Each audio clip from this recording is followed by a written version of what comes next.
Elena Hausmann arrived in Grand Central Station at precisely 9:37 p.m., September 3rd, in the 8th year of the Empire.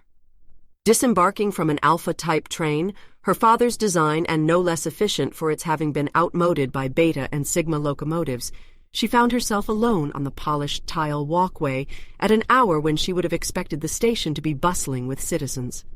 The nature of her errand had already put her in a state of extreme paranoia, but the desertion of the ordinarily busy station was enough to set off every alarm her barely suppressed dread had not already triggered. At 9:39, as she watched the Alpha resume its journey, she allowed herself a moment's panic. There was no one to wonder at the mild-looking woman in the long gray hooded coat who covered her ears and silently howled as the train hissed and clanked and thundered past, surging into the tunnel toward East End. He switched on the opalescent screen, but only a ghost of the boy's face appeared there. The features were stiff, swollen, somnolent. The shut eyelids seemed to contain barely a radiant seethe of xenium light. Slowslop felt a deep, even a bottomless gulf open within him at the sight. A new face, freshly pressed, but horribly familiar all the same. He recognized the true face that hid behind this mask of seeming flesh. Her face reddened. He said I was his unicorn, that the symbol of the Empire, all of it. It was me, the unicorn. It's preposterous, really.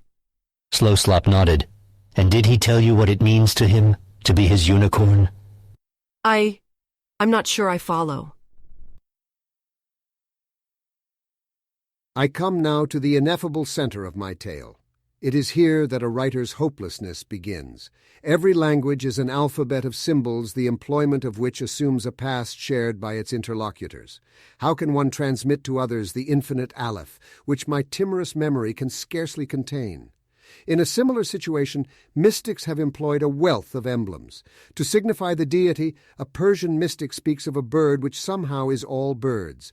Alain de Lille speaks of a sphere whose center is everywhere and circumference nowhere. Ezekiel of an angel with 4 faces facing east and west, north and south at once.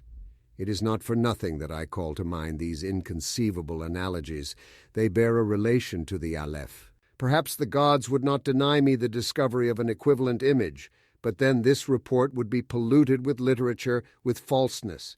And besides, the central problem, the enumeration, even partial enumeration, of infinity, is irresolvable.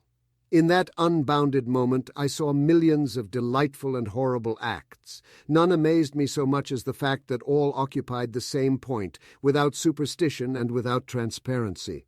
What my eyes saw was simultaneous. What I shall write is successive, because language is successive.